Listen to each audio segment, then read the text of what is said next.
Okay guys, sa mga hindi nakakaalam maglinis ng barbula, ganito lang yan ang diskarte. Tinuruan ako ng isang kaibigan na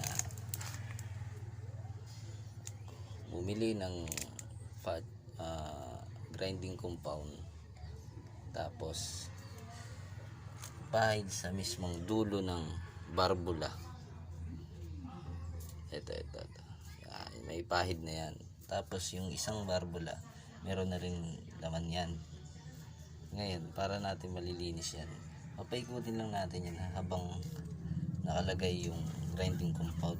Yan na to. Shoutout kay Toto. Salamat sa pagbigay ng grinding compound. Ngayon, para mapaikot natin yan na hindi tayo nahihirapan, gagamit tayo ng straw o hose. Nakasyang-kasya rito. Nakasyang-kasya dyan. Ito natin yan, papasok.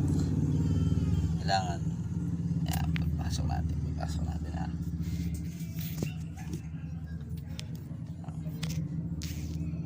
Okay, ipasok ko na siya. Ngayon ito style ito nangyari diba, gumagalaw na siya. Ngayon papaikot lang natin siyang ganyan, pero huwag masyadong Tinuruan lang ako ng isang kaibigan na ganito gawin mo, ganito ganyan gawin ko.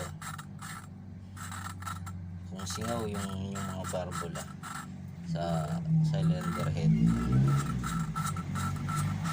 yan, mararamdaman niyo yan kung dire-diretso yung takbo ng ikot. Huwag masyadong matagal, baka maubos yung okay na. Pati kukonsulta ko rin sa nagturo sa akin ito, tama yung ginagawa ko.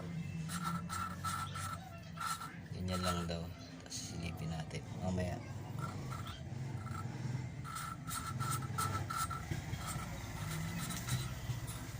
Okay, sa mga hindi nakakalam, gawin nyo lang to.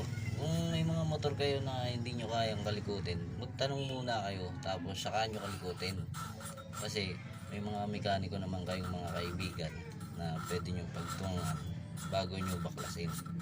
Ako, pag hindi ko kaya to, alam na, Marjon, ikaw na.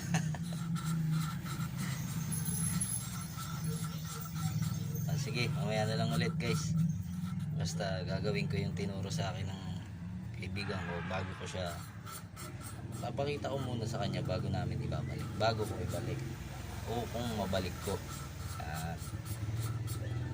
Basta siya ang aking mentor. Baklas lang ang baklas, siya balik. Okay, salamat. Ito, ayan, nakakulog binaklas ko na. Ayan, mahilig kasi ako mga likot